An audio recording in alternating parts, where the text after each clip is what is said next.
Then the big day, Tuesday, we started our Nordic Baltic Summit.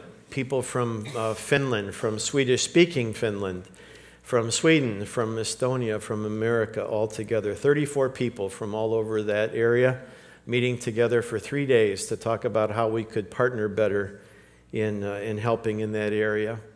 We had a great time, and there was wonderful times of networking. I was surprised how little a lot of these leaders knew each other. They just have not really had time together.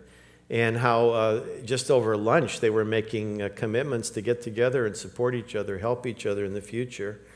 And then we started to go over our agenda, the things we wanted to talk about together, and started to write things on the blackboard. And then everyone up to vote, and ended up with our own agenda, which was number one. They wanted to talk about church planting. How can they do a better job of planting congregations?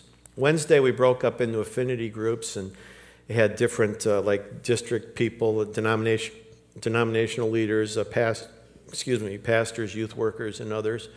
And one of our guys, this is the head of Finland. Let's see. Okay. Hei, minun nimeni on Jari. Olen Helsingistä, Suomen Baptistikirkosta.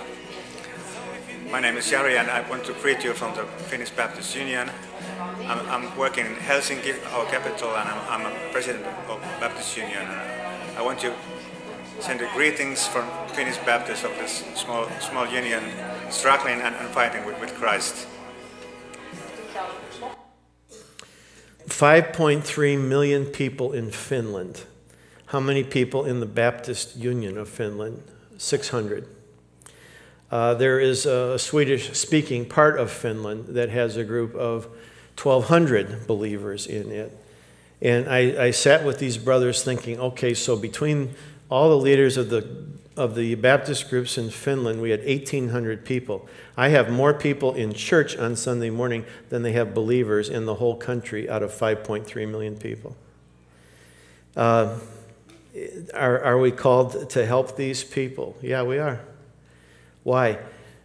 You're smart people. Go out and find somebody who's helping these people. Go out, Google it, look on the internet, talk to other Christian agencies, try to find out who is it who's helping these people. Nobody's helping these people. And somebody's got to help these people.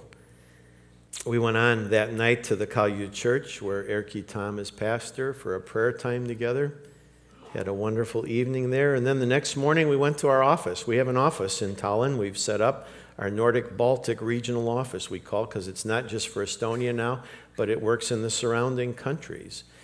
And all 34 of us squeezed in to have a dedication service. As Doug Fagerstrom led us in that, they were very gracious to call Arlie and I up and to give us a certificate of appreciation for the years, 12 years now of ministry that our church has had in Estonia.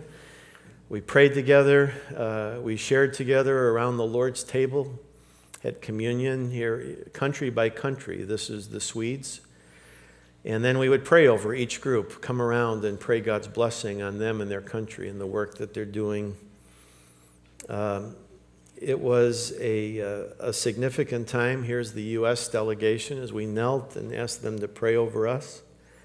And then we began to talk, as I talked to them, about how at this point in history, if you were watching television, you saw the miners in Chile were being released from their bondage. We had a final luncheon together and began to go off literally group by group, and that was kind of the end of it. The next day, people were leaving and flying out. And then on Saturday, we went to a little town called Haapsalu. And this is the first Baptist church ever built in the country of Estonia. They have a plaque on the wall inside where they list the names of the first 8 people who ever followed Christ in that way.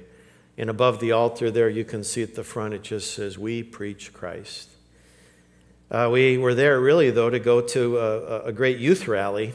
And we're excited to be there as they had over 400 kids from all over the country who had come together for a great children's rally to see that young people are being reached in a powerful way.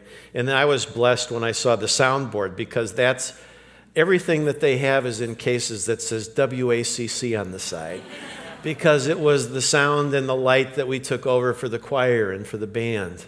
And to see that now here, 4 years later, they're all still using it and it's being a great help and blessing to them. And the lights and the video and all the stuff that we entrusted to their care and keeping, these gifts of God that we passed, are still very much being involved in ministry. Just warmed my heart. Sunday, I was at Alaka Church. Hal was preaching at Liberty Church. And I was there for some of you in English camp. Remember Carl, who was one of the leaders. And I was there because Carl is now with a co-pastor of the church. And to be there as he went through his ordination that day was a delight. And then I gave them your greetings in the service and told them that you love them and pray for them and care about them.